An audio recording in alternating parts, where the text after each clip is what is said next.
Hello students, welcome. तो आज हम यहाँ पर इस वीडियो में डिसीजन थियरी के जो पे ऑफ टेबल बनाते, ठीक है, उसको हम सीखने वाले। और मैं यहाँ पर दो क्वेश्चन ले रहा हूँ डिसीजन थियरी के जो प्रीवियस ईयर के पेपर में आए थे, जो काफ़ी स्टूडेंट्स के कन्फ्यूज़न में भी है, और ये कन्फ्यूज़न मैं अभी इस वीडियो में आई होप कि मैं दूर कर पाऊँ और दूर कर दूँगा। ठीक है, तो चलो देख लेते हैं कि क्या क्वेश्चन है। तो प्रीवियस ईयर के पेपर में ये क्वेश्चन पूछा गया था और देख लो कैसे। A shopkeeper want to decide how many cases of milk should be keep in the stock per week. यानी एक स्टॉक कीपर जो है उसको ये डिसाइड करके देना है कि भाई उसको कितने कैसेस जो है मिल्क के रखने चाहिए। ठीक है, मिल्क के कितने कैसेस उसको स्टॉक में रखने चाहिए। तो आपको यहाँ पर यह पूछा गया कि कितने कैसे स्टॉक कीपर को रखने चाहिए, वो स्टॉक बता दो, उसका स्टॉक कितना रखना चाहिए। तो यहाँ पर आपके पास देखो डिमांड टेबल दे रखा है, तो यहाँ पर आप एक तरीके से ये डिमांड टेबल को यहाँ पर आप ड्रॉ कर लो। ठीक है, मतलब यहाँ पर लिख दो ये डिमांड। ओके, और डिमांड कितनी है आपके पास, तो देखो 20, 25, 30 और 35। ठीक है, ये आपकी डिमांड। और यहां पर आपको स्टॉक कितना रखना है, तो वो स्टॉक भी आपको रखना है 20, 25, 30 और 35। ठीक है, देखो जितनी डिमांड होगी ना उतना ही स्टॉक रखेंगे ना, उससे ज़्यादा कम क्यों रखेंगे। आप सोचो, अगर मेरी डिमांड 20 है, 25 है या 30 है तो 35 है, तो उसमें से ही मैं कहीं ना कहीं कोई ना कोई स्टॉक रखूंगा। ठीक है, अगर डिमांड कुछ और है और स्टॉक कुछ और रख के क्या मतलब। ठीक है, बाकी की चीज़ तो फिर अनसोल्ड रह जाएगी। तो यहाँ पर हमें यही डिसीजन लेना है। ओके, अब देखो यहाँ पर केयरफुली क्या सोचना है, क्या आपको यहाँ पर लिखना है वो देखो। पहले तो यहाँ से पैराग्राफ पढ़ना स्टार्ट करो। The cost price of each Cassis 400। मतलब जो कॉस्ट है ना कैसिस की, उसकी जो अमाउंट है वो 400 रुपये की है। यानी कॉस्ट प्राइस जो है वो आप यहाँ पर लिख दो 400। ओके, 400 रुपये खर्चा करके हम कैसेस परचेस करेंगे या तो बनाएंगे। Which is sold 500 rupees. Okay, मतलब उसकी जो सेल्स प्राइस है वो कितनी है। ओके, सेल प्राइस कितनी है 500। सेल प्राइस है 500, 500 रुपये में बेच देंगे। तो यहां पर आपको प्रॉफिट कितना होने वाला है पहले वो पता लगा दो। ठीक है, प्रॉफिट कितना होने वाला है, तो देखो प्रॉफिट कितना होगा। अगर आप 500 रुपये में कोई चीज बेचोगे जबकि वो चीज आपको सिर्फ 400 रुपये में पड़ेगी, 400 रुपये की चीज 500 में बेचोगे, दैट मीन्स के आप 100 रुपये कमाओगे। किसके ऊपर, तो यहां पे लिख देता हूं पर कैसेस। Okay, clear. पर कैश के ऊपर आप कितने रुपए कमा लोगे, 100 रुपीज प्रॉफिट। आगे बढ़ते ही आपका प्रॉफिट आ गया। अब यहां से बहुत सारे स्टूडेंट को कंफ्यूजन होता है, देखो यहां पे ध्यान देना। Unsold cases at the end of the week are sold at local farmer. Okay, sold to a local farmer at the rate of 100 per cases.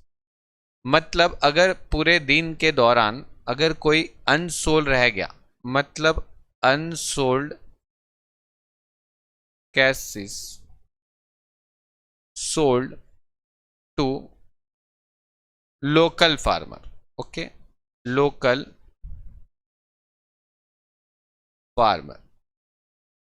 तो मतलब यहां पर क्या हो रहा था, वैसे तो आप कैसेस बेचते हो 500 रुपये में, लेकिन अगर आपके पास अनसोल्ड रह गया, मतलब बेच नहीं पाए, कस्टमर उतने नहीं आए जितना आपने स्टॉक खरीद के रख लिया था, तो क्या होगा, तो आप उसको कितने पे बेचोगे, तो 100 रुपये पे। ऐसा बोला है 100 रुपये पे बेचोगे, मतलब यहां पर आपको लॉस हो जाएगा, क्योंकि आप 400 रुपये की चीज 100 रुपये में बेच रहे हो। 100 रुपये में बेचोगे, 400 रुपये की तो कॉस्ट थी, मतलब आप सोचो 300 रुपये का तो क्या हो रहा है, लॉस हो रहा है।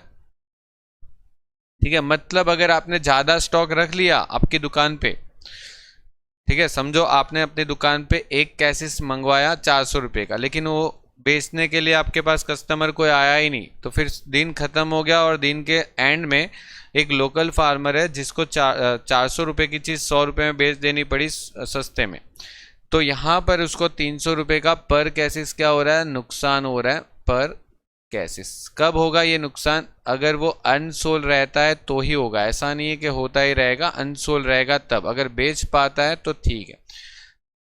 Complete.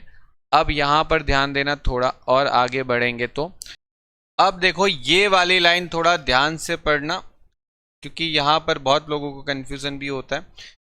It is belief of the shopkeeper that at the time of scarcity. Scarcity का मतलब क्या हो जाता है, स्कैरसिटी का मतलब ये हो जाता है कि आपकी दुकान पे कस्टमर आए और आपके पास दुकान में स्टॉक खत्म हो गया और कस्टमर को मना करना पड़ा कि नहीं है, मेरी दुकान में भी खत्म हो गया। दैट मीन्स के स्कैरसिटी, जिसको हम गुजराती में अछत बोलते थे, ठीक है, आपकी दुकान पे स्टॉक नहीं है, खत्म हो गया।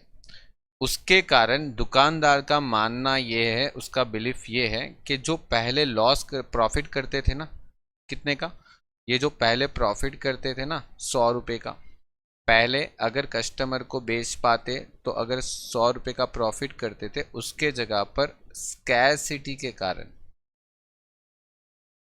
स्कैरसिटी के कारण उस कस्टमर को मैं 100 रुपये का जो 100 रुपये का जो बेच पाता था, ठीक है, प्रॉफिट कर पाता था, वो नहीं कर पाया, ठीक है। तो पहला तो लॉस वो हो गया। दूसरा, and 100 rupees for displeasing the customer, मतलब इसका मतलब ये हो जाएगा कि वो ये मान रहा है कि कस्टमर मेरी दुकान से नाराज होके गया, ठीक है, कस्टमर मेरी दुकान से नाराज होके गया, ठीक है, दुखी होके गया, और उसके कारण वो मान रहा है कि मेरा और 100 रुपये का लॉस होगा। दैट मीन्स कि हम उसको ऐड कर लेंगे, यानी उसको सोचना ये है कि अगर दुकान पे स्टॉक की कमी हो गई ना, तो जो पहले का प्रॉफिट होता था वो लॉस में बदल जाएगा, और एक एक्स्ट्रा 100 रुपये का लॉस वो मान रहा है कि मैं कस्टमर को नाराज करके मेरी दुकान से भेज रहा हूँ वो चीज़, मतलब दैट मीन्स के 200 रुपीज पर कैसेस। ये आपका हो गया क्वेश्चन में कंप्लीट। अब देखो यहां पर सबसे पहले आपको क्या करना है, तो पे ऑफ टेबल बनाना, पे ऑफ टेबल। अब पे ऑफ टेबल जो आप बनाओगे उसमें यहां पर बोला गया है कि 20, 25, 30 और 35 का डिमांड है। तो यहाँ पर आप क्या करोगे, 20 का स्टॉक है तो 20 ही बेचोगे, 25 का स्टॉक है तो 25 ही बेचोगे, 30 का स्टॉक है 30 बेचोगे, और 35 का स्टॉक है 35 बेचोगे। तो इसको मल्टीपल कितने से करेंगे, सबसे पहले ये वाले ब्रैकेट को भर दो, ये वाले बॉक्सेस को भर दो, क्योंकि अगर आप बेच रहे हो तो मतलब 100 रुपये प्रॉफिट कर रहे हो, कितने का, 100 रुपये का प्रॉफिट हो रहा है, मतलब आपको यहाँ पर 100 रुपये का प्रॉफिट होगा तो 200 हो जाएगा, सॉरी 2000 हो जाएगा। यहाँ पर 100 रुपये का प्रॉफिट होगा मतलब आपको यहाँ पर 2500, और यहाँ पर 100 रुपये का प्रॉफिट मल्टीप्लाई करो तो 3000, और यहाँ पर 100 रुपये का प्रॉफिट मल्टीप्लाई करो तो 3500, समझे। और यहाँ पर एक चीज़ ध्यान रखना, जैसे जैसे यहाँ पर आगे बढ़ते जाओगे वैसे वैसे आपके पास जो स्टॉक है वो अनसोल्ड होता जाएगा, अनसोल्ड स्टॉक, अनसोल्ड स्टॉक कितना बढ़ता जाएगा, 5, वापस कितना बढ़ता जाएगा, 5, वापस कितना बढ़ता जाएगा, 5, ठीक है। और जैसे जैसे जैसे यहाँ पर आप इस तरीके से आगे बढ़ते जाओगे वैसे आपके पास 5 का स्कैरसिटी बढ़ता जाएगा, ठीक है। यहाँ पर क्या होती जाएगी, स्कैरसिटी, 5, 5, 5, ये क्या हो जाएगी, स्कैरसिटी, ओके, मतलब वस्तु की अछत, आपके पास स्टॉक नहीं होगा, कस्टमर ज्यादा आ रहे हैं, देखो ना स्टॉक 20 का, देखो पहली लाइन को देखो देखो तो स्टॉक 20 का है, कस्टमर 20 से ज्यादा आ गए, 25 आ गए, 30 आ गए, 35 आ गए, तो कैसे बेचोगे। अगर आपकी दुकान पे, समझो एक सिंपल सा एग्जांपल देता हूं कि आपकी दुकान पे 10 चॉकलेट है स्टॉक में, कस्टमर खरीदने वाले 25 आ गए, तो कैसे बेचोगे, 10 को ही बेचोगे ना, जितनी चॉकलेट है उतने को ही बेच पाओगे, बस। तो ये चीज के हिसाब से आपको करना। अब देखो यहां पर आप देखते हो कि अनसोल्ड पे सर लॉस कितना हो रहा है, अनसोल्ड पे लॉस कितना हो रहा है, अनसोल्ड पे 300 रुपए का लॉस हो रहा है एक कैसेस पे। मतलब यहां पर कैसेस अन पर कैसेस लॉस, पर कैसेस लॉस ₹300। ओके, तो आपको यहां पर 5 कैसेस अनसोल्ड रहने का क्या लॉस है? इफ अनसोल्ड, अगर आपके पास कैसेस अनसोल्ड रह जाते हैं तो आपको 300 का लॉस हो रहा है। मतलब अगर एक कैसेस पे 300 का लॉस, तो मतलब अगर 5 कैसेस अनसोल्ड रहता रहता है तो आपके पास कितने का लॉस होता है? तो यहाँ पे लिखेंगे if 5 cases are unsold then loss 5 into 300 मतलब हो जाएगा यहाँ पर 1500। ठीक है, मतलब देखो यहाँ पर क्या करना है, हर बार आपको यहाँ से 1500 माइनस करना है तो आपको यहाँ पर 500 मिलेगा।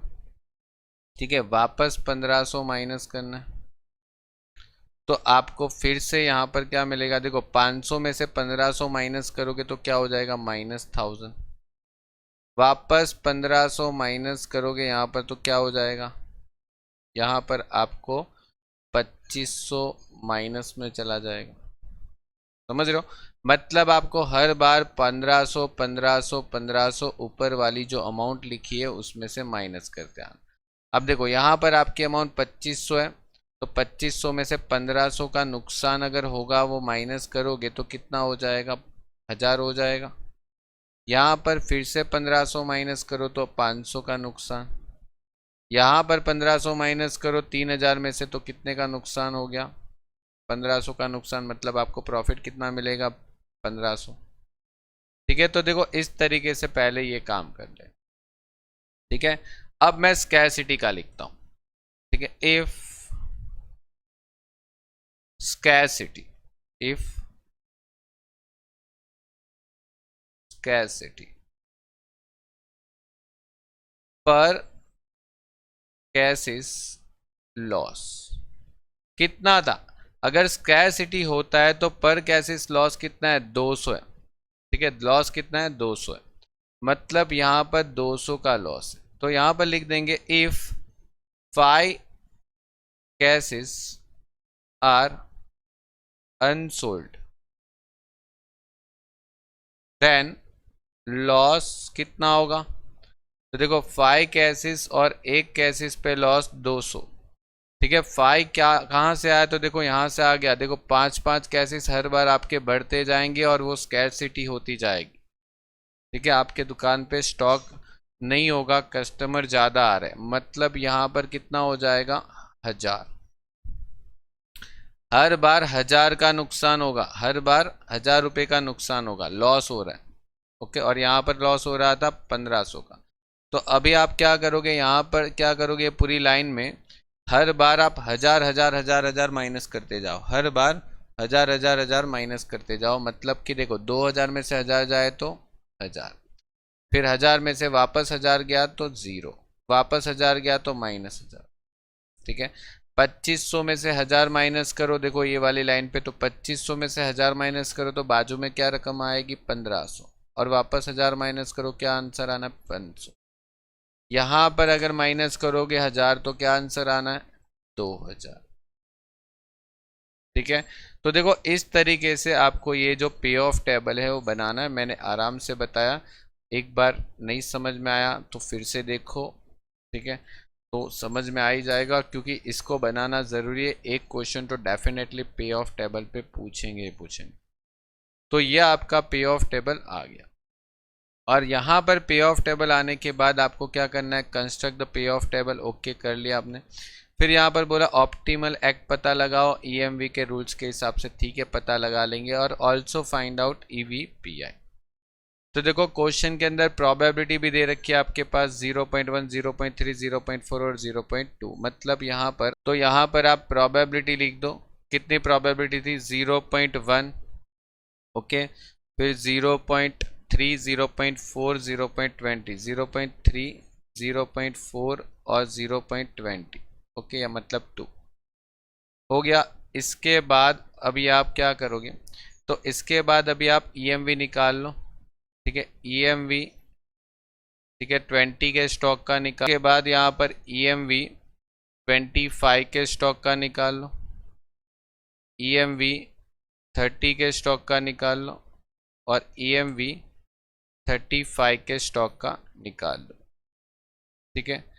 अब यहाँ पर जो वैल्यू है वो आप, जो वैल्यू है, जैसे कि ये सभी वैल्यू को आप क्या करोगे? उसकी प्रोबेबिलिटी के साथ मल्टीपल करोगे जो आपने नीचे लिखी थी, ठीक है। तो 2000, 1000, 0 और -1000, मतलब देखो 2000, 1000, 0 और -1000, इसको अगर आप मल्टीपल करते हो उसकी प्रोबेबिलिटी से, तो प्रोबेबिलिटी कितनी है? देखो 0.1, 0.3, 0.4 और 0.2, कितना आ रहा है? तो चेक कर लो ये कितना आ रहा है वो, ठीक है। फिर सबको टोटल कर लो। उसके बाद 500, देखो दूसरी लाइन क्या है? दूसरी लाइन यहाँ पर है आपके पास 500, 2500, 1500 और 500। तो 500, 2500, 1500 और 500, ठीक है। तो इसको भी उसकी प्रोबेबिलिटी से मल्टीपल कर लो, क्या आंसर आ रहा है वो चेक कर लो।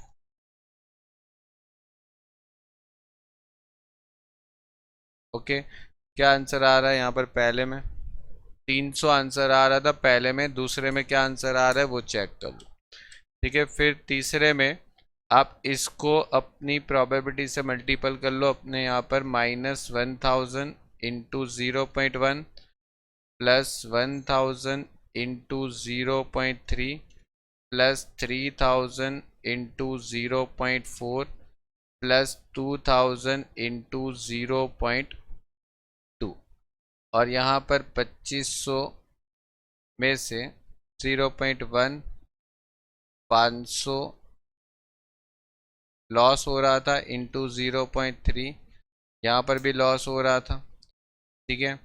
फिर 1500 इंटू 0.4 और फिर 3500 इंटू 0.2, ठीक है। आप यहाँ पर इन सबको मल्टीपल कर सकते हो। चलो, तो दूसरे, तीसरे और चौथे में क्या वैल्यू आ रही थी? दूसरे में 1500 वैल्यू आ रही, तीसरे में क्या वैल्यू आ रही?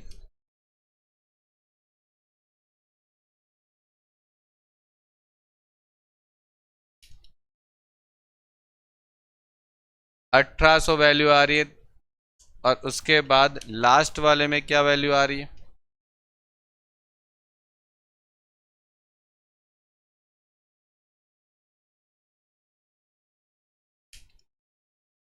900, ओके। अब देखो यहाँ पर कौन सा ईएमवी बेस्ट है, मैक्सिमम अमाउंट कौन सा दे रहा है? तो यहाँ पर मैक्सिमम अमाउंट दे रहा है 1800, मतलब आप यहाँ पर लिख दोगे कि stock keeper should keep 30 as a stock, okay. Stock keeper को 30 कैसेस का स्टॉक रखना चाहिए, ओके। तो यहाँ पर लिख देंगे स्टॉक कीपर